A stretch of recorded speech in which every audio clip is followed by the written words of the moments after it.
Alhamdulillah wassalatu wassalamu ala sayyidina Muhammadir Rasulillah wa ala alihi wa ashabihi wa man tabi'a hudahu wa jama'atah wa la hawla wa la quwwata illa billah, amma ba'du.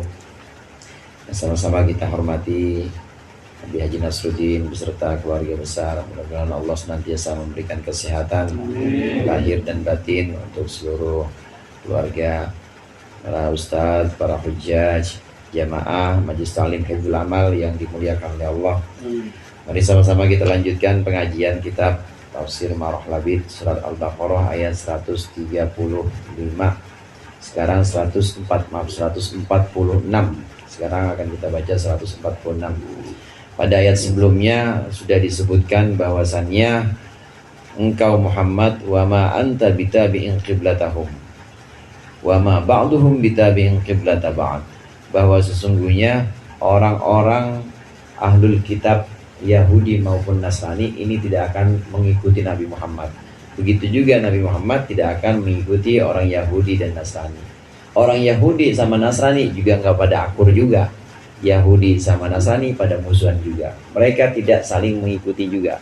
Yang Yahudi tidak akan mengikuti kiblatnya Nasrani, yaitu menghadap ke timur. Pernah ada pembahasan kita, timur itu tempat terbitnya matahari, maka disebut Sunday. Sunday itu tahu Bang Udin Sunday? Minggu. Iya, Sunday kan hari matahari. Itu Nasrani. Gak akan orang-orang Yahudi ikut kiblatnya ke sana. Dan begitu juga orang-orang Nasrani gak akan ikut kiblatnya orang Yahudi, yaitu ke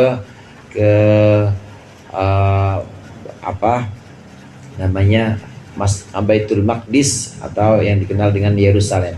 Mereka tidak akan mengikuti. Jadi masing-masing itu akan pada pendiriannya, meskipun mereka salah tetap pada pendiriannya.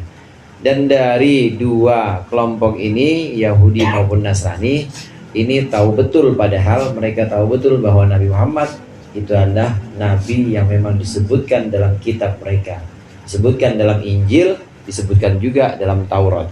Oleh karenanya di ayat 146 ini Allah berfirman, qala Allah Ta'ala wa huwa asdaqul qailin, alladzina atainahumul kitaba ya'rifunahu kama ya'rifuna abna'ahum. Alladzina atainahumul kitaba, bermula orang-orang yang kami berikan kepada mereka kitab, ay a'tainahum ilmat taurati. Maksudnya kami berikan kepada mereka pengetahuan Taurat atau ilmu Taurat. Itu ya'rifunahu, mengenalnya. Maksudnya Rasulullah mengenal Rasulullah sallallahu alaihi wasallam ma'rifatan jaliyatan, dengan pengenalan yang sangat jelas. Yumayyizuna bainahu wa baina ghairihi, mereka bisa membedakan antara Nabi Muhammad wa baina ghairihi, dengan selain Nabi Muhammad. Sungguh disebutkan di sini bahwa orang-orang yang Allah berikan kitab kepada mereka, yaitu kitab yang dimaksud di sini adalah ilmu Taurat. Ini mereka tahu betul bahwa Nabi Muhammad adalah benar-benar Nabi penutup. Ya'rifunahu ma'rifatan jaliyatan, mengenal dengan pengenalan yang sangat jelas. Orang yang memang siang hari, tengah hari bolong, matanya juga sehat, adanya di luar, itu kan pasti tahu mana bedanya kapas sama aspal. Kelihatan benar itu yang hitam sama yang putih. Nah, ma'rifatan jaliyatin itu kurang lebihnya seperti itu. Pasti benar-benar bisa mengenal, bisa mengetahui mana kapas, mana yang namanya aspal. Seperti itu pengenalan mereka. Mereka tahu betul berdasarkan pengetahuan yang mereka peroleh dari Taurat bahwa Nabi Muhammad adalah Nabi yang memang diceritakan dalam kitab-kitab mereka. Dalam cerita-cerita di Taurat, di tafsir lain, di tafsir Jalalain kalau nggak salah itu disebutkan, mereka yang disebutkan di sini adalah orang-orang Nasrani dengan Injilnya dan orang-orang Yahudi dengan Tauratnya. Dari Injil udah ada berita, dari Taurat juga udah ada berita bahwa itu ada Nabi penutup yang namanya Nabi Muhammad. Walaupun namanya disebutkan di situ berbeda, tapi arahnya tidak bisa berbohong bahwa arahnya adalah arah Mekah. Karena ada 3 gunung yang disebutkan di situ. Torsina kalau di perjanjian lama itu. Terus Seir. Torsina itu tempatnya Nabi Musa. Kemudian Seir itu tempatnya Nabi Isa. Dan satu lagi Paran. Paran itu Kalau menurut mereka Paran itu arah-arahnya ya ke Mekah. Lah siapa lagi ke Mekah? Karena menurut mereka Paran inilah tempat Abraham menempatkan anaknya yang namanya Ismail. Lah siapa lagi kalau bukan Nabi Muhammad? Tahu mereka itu. Mereka tahu, jelas, kenal. Mereka nyata-nyata bisa mengenal itu sebagaimana tengah hari bolong mereka bisa membedakan antara kapas dengan aspal. Ma'rifatan jaliyatan seperti itu. Nah, perumpamaan di sini dilengkapi kama ya'rifuna abna'ahum. Dalam Al-Qur'an dilengkapi mereka mengenal kama ya'rifuna abna'ahum sebagaimana mereka mengenal anak-anak mereka. La tastabihu alaihim abna'ahum wa abna'a ghairihim. La tastabihu alaihim abna'uhum wa abna'u ghairihim. Tidak akan rancu atau tidak akan keliru bagi mereka mana anak mereka dan mana anak orang lain. Sama anak sendiri mungkin yang anaknya ya suka pada tanggal lahir pada ingat tanggal lahir Cinyo. Tanggal lahir mungkin lupa. Tanggal lahir anaknya mungkin lupa. Ya pokoknya lu lahir barengan sama pohonnya ini. Pohon kelapa ini. Lupa mungkin tanggal lahirnya. Tapi kalau dicampurin, kalau digabungin sama anak orang lain pasti nggak bakal keliru. Ini anak gue yang ini. Ya sampai ketukar. Kama yarifuna abna'ahum, mereka mengenal Nabi Muhammad sebagaimana mereka mengenal anak-anak mereka. Kalaupun dicampurkan dengan yang bukan anak mereka, maka mereka akan tahu. Demikian juga Nabi Muhammad sudah disebutkan dalam kitab Taurat, sudah disebutkan dalam Injil bahwa sifat-sifatnya sudah jelas, munculnya juga tempatnya sudah jelas, maka mereka sebenarnya tahu di situ. Tahu benar-benar sebagaimana mereka mengenal anak-anaknya dan tidak akan keliru mana anak mereka dan mana anak orang lain. Jelas dengan ma'rifatan jaliyatan, dengan ma'rifat yang jelas. Hadirin jamaah rahimakumullah. Kemudian di sini Syekh Nawawi Banten menambahkan satu riwayat hadis tentang pendapat Abdullah bin Salam. Ada seorang Yahudi yang sudah masuk Islam, ahlul kitab yang sudah masuk Islam, namanya Abdullah bin Salam. Abdullah bin Salam ini masuk Islam dan banyak juga pengikutnya, beberapa pengikutnya juga ikut masuk Islam. Ketika ayat ini ditanyakan kepada Abdullah bin Salam, ada ayat alladzina atainahumul kitaba ya'rifunahu kama ya'rifuna abna'ahum. Orang-orang yang Allah berikan, orang-orang yang kami berikan kitab kepada mereka, mereka mengenalnya, mengenal Muhammad sebagaimana mereka mengenal anak-anak mereka.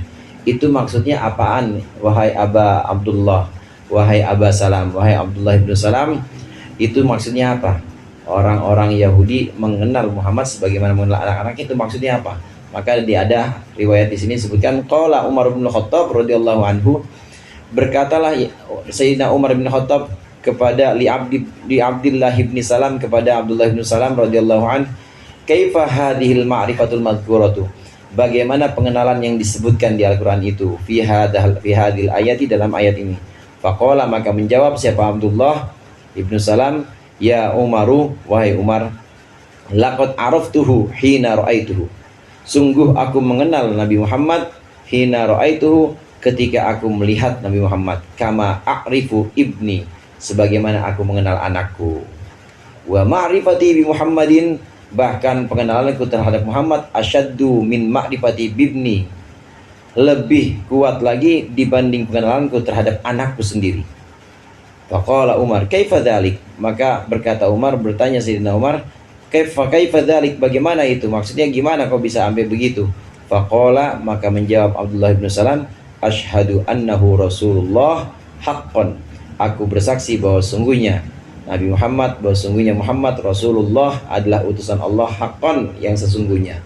Wa qad na'atahu Allah Ta'ala fi kitabina, dan sungguh telah mensifatkan akan Nabi Muhammad siapa Allah Ta'ala fi kitabina, dalam kitab kami, dalam Taurat. Wala adri ma tasnaun nisa, dan kami tidak tahu apa tasna'u, yang berbuat akannya siapa an-nisa'u, orang-orang perempuan, maksudnya istri kami. Faqabbala Umaru ra'sahu, maka Sayyidina Umar mencium ra'sahu, akan kepalanya Abdullah bin Salam. Waqala, dan berkata Sayyidina Umar, waffaqakallahu ya Aba Salam, semoga Allah memberikan taufik, memberikan bimbingan kepadamu wahai Abdullah bin Salam. Faqad shadaqta, maka sungguh engkau benar, sungguh engkau telah benar. Ayat ini turun Ayat ini sudah diketahui, Sayyidina Umar tahu ada ayat ini, Al-Baqarah 146. Orang-orang yang kami berikan kitab Yahudi itu mengenal Muhammad sebagaimana mereka mengenal anak-anak mereka. Itu maksudnya apa, wahai Abdullah bin Salam? Dijawab oleh Abdullah bin Salam, ini orang Yahudi yang masuk Islam. Dijawab, wahai Umar, semenjak aku melihat Muhammad, semenjak aku melihat Nabi Muhammad, maka aku langsung tahu, aku langsung mengenal bahwa itu adalah utusan Allah, dan aku mengenal sebagaimana aku mengenal anak-anakku. Lebih dari itu, hai Umar, pengenalanku kepada Nabi Muhammad ini lebih kuat dibanding pengenalanku kepada anak-anakku sendiri. Loh, kok bisa begitu? Kata Sayyidina Umar. Gimana itu maksudnya? Aku bersaksi bahwa Muhammad adalah utusan Allah yang sesungguhnya, karena sudah disifati oleh Allah, disifatkan oleh Allah dalam kitab kami. Sedangkan istri-istri kami, perempuan-perempuan kami maksudnya, itu kami tidak pernah tahu apa yang diperlakukan mereka terhadap anak-anak kami. Maksudnya begini hadirin, kalau pengenalan langsung dari Allah melalui kitabnya, atau pengenalan langsung yang namanya hidayah dari Allah, maka itu tidak perlu bertanya kenapa, tidak perlu bertanya apa alasannya, langsung benar-benar kenal, tiba-tiba serak aja, tiba-tiba membenarkan aja.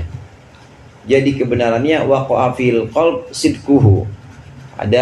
Ada pengetahuan yang itu kadang-kadang kita begitu kita dengar atau kita lihat atau kita dapat, itu hati kita ngebenarkan aja.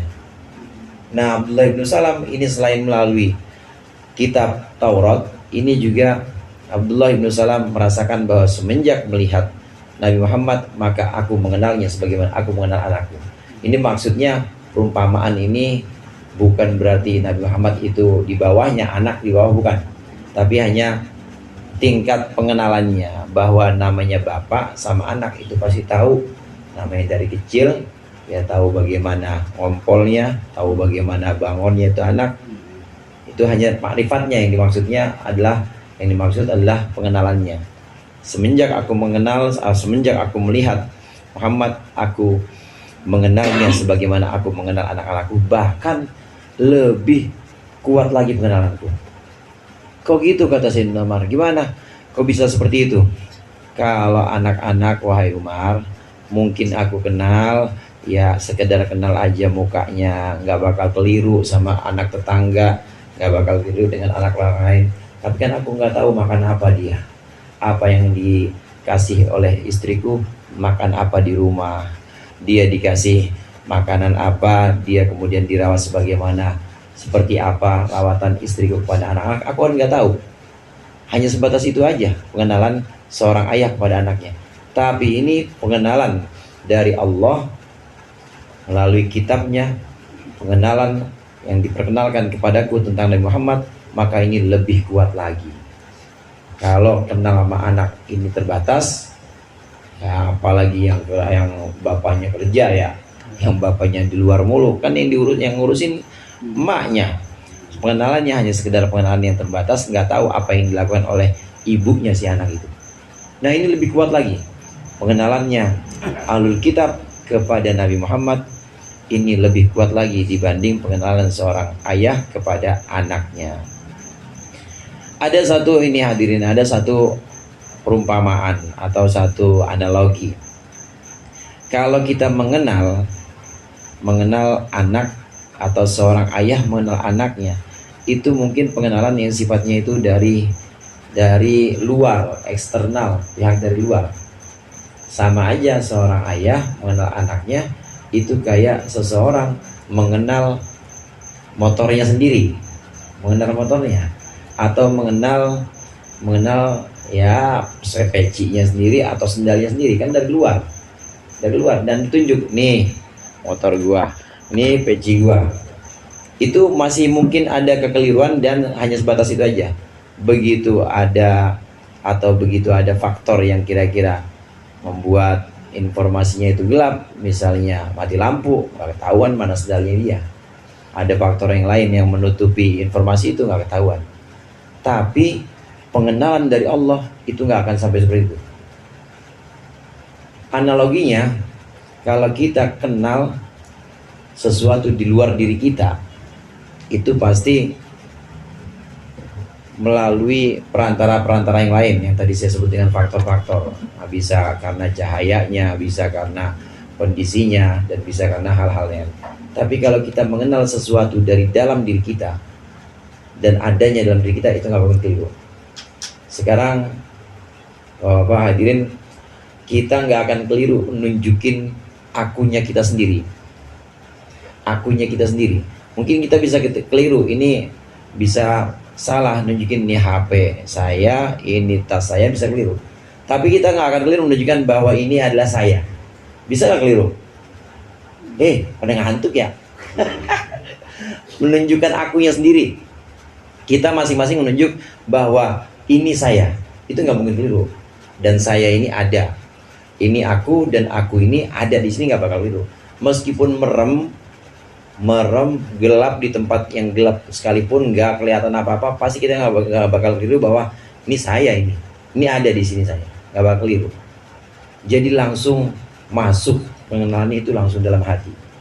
Kira-kira demikian pengenalan yang dialami oleh Abdullah ibnu Salam, yang berupa hidayah kemudian berupa taufik. Ini langsung pengenalan dari Allah, dari kitab-kitab Allah, yaitu dari Taurat.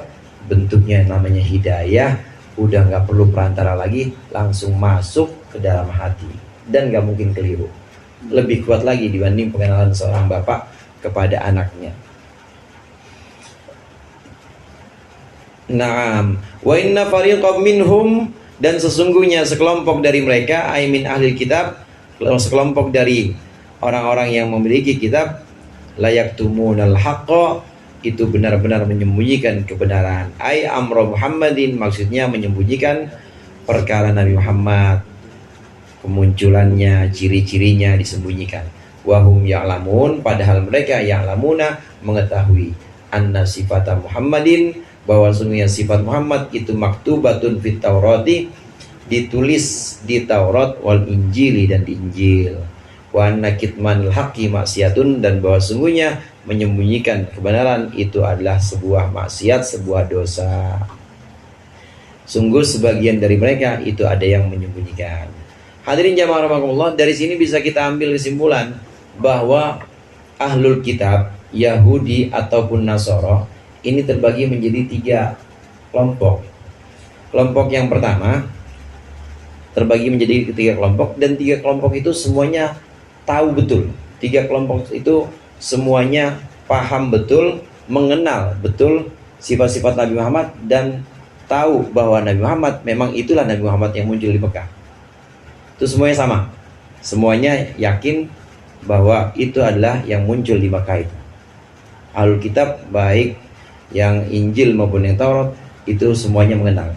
Nah, tapi dibagi menjadi 3. Yang pertama, ada yang mengenal betul, tahu betul, dan kemudian iman. Ini kelompok yang pertama, seperti Abdullah ibnu Salam.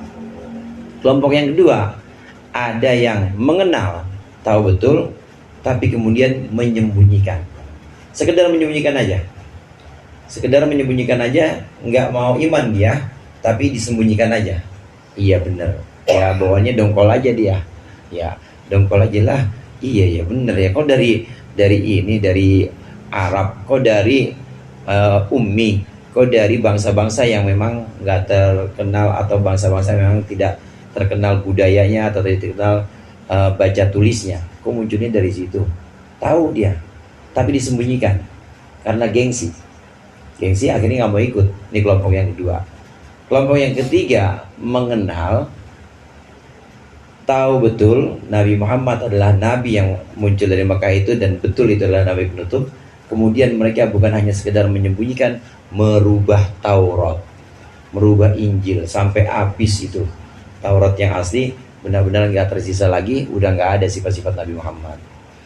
Pada masa-masa tertentu masih ada di Perjanjian Lama, itu masih ada yang menuliskan ciri-ciri Nabi Muhammad. Yang tadi saya sebutkan itu dikutip oleh Dr. Quraisy Shihab, bahwa masih menyebutkan itu Gunung Paran yang adanya di Mekah, masih menyebutkan itu Seir menyebutkan itu Torsina atau Turisina, tempat Nabi Musa, Nabi Isa, dan Nabi Muhammad, itu masih disebutkan. Nah kemudian itu diubah semua, habis semua, udah gak ada ciri-cirinya.